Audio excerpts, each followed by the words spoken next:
मेरे प्यारे दोस्तों, आज जो मैं आपको कहानी सुनाने जा रही हूँ वो कहानी है परी की जादुई लिपस्टिक की। तो चलिए दोस्तों, कहानी देखते हैं। परी लोक में बहुत सारी परियां रहती थी। उनमें से एक परी का नाम सौम्या था। सौम्या परी बहुत ही सुंदर थी। सौम्या परी को लिपस्टिक का इतना भूत सवार था कि वो लिपस्टिक खरीदने पृथ्वी लोक तक चली जाती थी। सभी सौम्या परी की लिपस्टिक की बहुत तारीफ करते थे। सौम्या, आज तुम नई लिपस्टिक खरीद कर लाई हो क्या? इसका शेड कितना अच्छा लग रहा है। हाँ पिंकी, ये मैं पृथ्वी लोक से लाई थी। वहीं खड़ी काजल परी को ये सब देखकर बहुत जलन हो रही थी। काजल परी मन में सोचती है, ये सारी की सारी परियां पागल हो गई हैं। मुझे तो सौम्या की लिपस्टिक बिल्कुल भी अच्छी नहीं लग रही है। अगले ही दिन काजल परी पृथ्वी लोक से बहुत सारी लिपस्टिक खरीदती है। जब वो लिपस्टिक लगाकर परियों के पास जाती है तो कोई भी उस पर इतना ध्यान नहीं देता। सब अपनी अपनी बातों में व्यस्त होते हैं। काजल परी मन ही मन सोचती है, ये परियां तो सच में पागल हैं। मैं भी तो आज नई लिपस्टिक लगाकर आई हूँ, लेकिन ये लोग मेरी तारीफ क्यों नहीं कर रहे। काजल परी गुस्से में वहाँ से चली जाती है और वो सोचती है, बस बहुत हो गया। अब मैं सौम्या परी की सारी लिपस्टिक चुरा लूंगी और उसे जमीन के अंदर छुपा दूंगी। फिर देखती हूँ सौम्या लिपस्टिक कैसे लगाती है और कैसे सब उसकी तारीफ करते हैं। उसी दिन रात को काजल परी चुपके से सौम्या परी के घर जाती है और सौम्या परी की सारी लिपस्टिक चुरा लेती है। सौम्या परी को अब पता चलेगा। तारीफ सुनने की आदत हो गई थी ना उसे। मुझसे तो कल का ही इंतजार नहीं हो रहा। पता नहीं कल परीलोक में क्या होगा। अगले दिन सुबह जब सौम्या परी सोकर उठती है और नहा धोकर जब तैयार होने लगती है तो वो देखती है कि उसके पास तो कोई लिपस्टिक है ही नहीं। उसकी सारी लिपस्टिक चोरी हो गई हैं। ये सब देखकर सौम्या परी के दुख का कोई ठिकाना नहीं था। पता नहीं मेरी लिपस्टिक कहाँ चली गई। आखिर किसने चुरा ली मेरी सारी लिपस्टिक। मैं अपनी लिपस्टिक के बिना नहीं जी सकती। मेरी लिपस्टिक। सौम्या परी रोते रोते बाकी परियों के पास गई।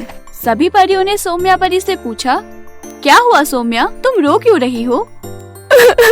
पता नहीं पिंकी परी, मेरी सारी लिपस्टिक किसने चुरा ली। मेरे पास एक भी लिपस्टिक नहीं है। पिंकी परी, मैं तो बर्बाद हो गई, मैं तो लुट गई। अब मैं क्या करूँगी? वहाँ खड़ी काजल परी ये सब देख रही थी और मन ही मन बहुत खुश हो रही थी और सोच रही थी, कल तो तुम्हारी बहुत तारीफ हो रही थी ना। अब देखो तुम कितनी अच्छी लग रही है सौम्या परी रोते हुए। तभी पिंकी परी सौम्या परी को समझाते हुए कहती है, सौम्या परी तुम रो मत, ये कोई छोटी बात नहीं है। परी लोक में चोरी हुई है, हम इतनी आसानी से चुप नहीं बैठेंगे। हम चोर का पता लगाएंगे। आखिर तुम्हारी लिपस्टिक किसने चुराई है, कौन है वो चोर। चलो हम ये सारी बातें रानी परी को जाकर बताते हैं। उनके पास जरूर कोई ना कोई रास्ता होगा। तुम सही कह रही हो पिंकी परी, हम रानी परी के पास जाकर इस बात की शिकायत करेंगे। मुझे किसी भी हाल में मेरी लिपस्टिक चाहिए। जब पिंकी परी और सौम्या परी रानी परी के पास जाने की बात करने लगे तो काजल परी घबरा गई और सोचने लगी, अरे नहीं, अगर ये लोग रानी परी के पास चले गए तो मेरी पोल खुल जाएगी। अब मैं क्या करूं? काजल परी ये सब सोचने के बाद सौम्या परी और पिंकी परी से कहती है, अरे इतनी सी बात के लिए रानी परी के पास क्यों जाना, लिपस्टिक ही तो थी, हो गई तो हो गई चोरी। काजल परी, बात लिपस्टिक की नहीं है, बात ये है कि परीलोक में चोरी हुई है।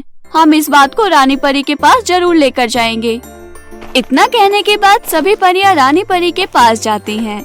वहाँ जाने के बाद सौम्या परी रोते हुए रानी परी से कहती है, रानी परी। क्या हुआ सौम्या, तुम रो क्यों रही हो?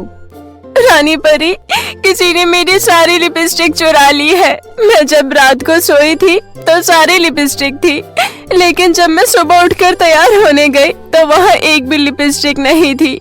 ना जाने किसने मेरी सारी लिपस्टिक चुरा ली। क्या परीलोक में चोरी? किसकी इतनी हिम्मत हुई? तुम चिंता मत करो सौम्या, परीलोक में चोरी किसने करी है उसका पता मैं लगाऊंगी, तुम चिंता मत करो। इतना कहने के बाद रानी परी अपनी छड़ी घुमाती है और एक जादुई लिपस्टिक प्रकट करती है और बोलती है, ये देखो, ये एक जादुई लिपस्टिक है। इसको जो भी लगाएगा वो सच बोलने लगेगा। अब तुम ये लिपस्टिक यहाँ खड़ी सभी परियों को लगा दो। सौम्या परी वहाँ खड़ी सभी परियों को वो लिपस्टिक लगा देती है। सभी परियां कहती हैं कि इन्होंने चोरी नहीं की, लेकिन जब काजल परी की बारी आती है तो वो कहती है, हाँ मैंने ही चोरी करी है। सभी सौम्या परी की तारीफ करते रहते थे, मुझे इस बात से बहुत जलन होती थी। मुझे सौम्या परी से नफरत होने लगी थी, इसलिए मैंने सौम्या परी की सारी लिपस्टिक चुरा ली और उसको जमीन के नीचे छुपा दिया। काजल परी की बातें सुनकर सभी परियां हैरान रह जाती हैं। तभी सौम्या परी कहती है, काजल परी, मुझे तुमसे ये उम्मीद कभी नहीं थी, तुमने मेरी लिपस्टिक चुराई। ये सारी बातें सुनकर रानी परी बोलती है, जादू लिपस्टिक ने अपना जादू कर दिया। परीलोक में चोरी किसने करी है, ये सब सबके सामने आ गया है। परीलोक में चोरी काजल परी ने की थी। काजल परी को इसकी सजा जरूर मिलेगी। काजल परी बहुत घबरा जाती है और बोलती है, मुझे माफ कर दीजिए रानी परी, मुझसे बहुत बड़ी गलती हो गई है। जलन के चक्कर में मैंने परीलोक में चोरी करके परीलोक के रूल को तोड़ा है। देखो काजल, अब माफी मांगने से कुछ नहीं होगा, सजा तो तुम्हें जरूर मिलेगी। तुम्हारी सजा ये है कि तुम्हें परीलोक से निकाला जाता है। तभी वहाँ खड़ी सौम्या परी बोलती है, नहीं रानी परी, काजल को अपनी गलतियों का एहसास हो गया है, आप उसे एक मौका और दे दीजिए। ठीक है सौम्या, अगर तुम कहती हो तो मैं काजल परी को एक मौका और दे देती हूँ, लेकिन काजल परी, तुमने आगे से ऐसी गलती करी तो मैं तुम्हें परीलोक से निकाल दूंगी। नहीं रानी परी, मैं आगे से अब ऐसी कोई गलती नहीं करूँगी, मुझे अपनी गलती का एहसास हो गया है।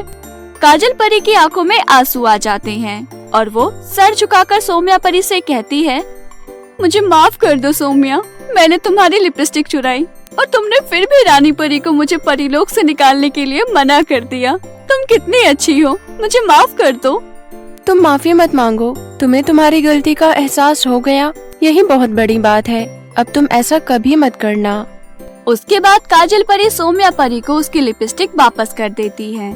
उस दिन के बाद से काजल परी कभी भी सौम्या परी को देखकर नहीं जलती थी और वो सभी हंसी खुशी रहने लगते हैं। तो दोस्तों, इस कहानी से हमें ये सीख मिलती है कि चोरी करना एक गलत बात होती है। तो मेरे प्यारे दोस्तों, कैसी लगी आपको हमारी ये कहानी, हमें कमेंट में जरूर बताएं और अपने दोस्तों के साथ जरूर शेयर करें। और हाँ दोस्तों, अगर आपने अभी तक हमारे मिंकी टीवी चैनल को सब्सक्राइब नहीं किया है तो नीचे दिए हुए लाल बटन को दबाकर अभी सब्सक्राइब कर लें, ताकि आपको ऐसी नई नई कहानियाँ देखने को मिलती रहें। तो इसी के साथ आपसे विदा लेते हैं और मिलते हैं फिर किसी ऐसी नई मजेदार सीख भरी कहानी के साथ। तब तक के लिए अपना ध्यान रखिए। धन्यवाद।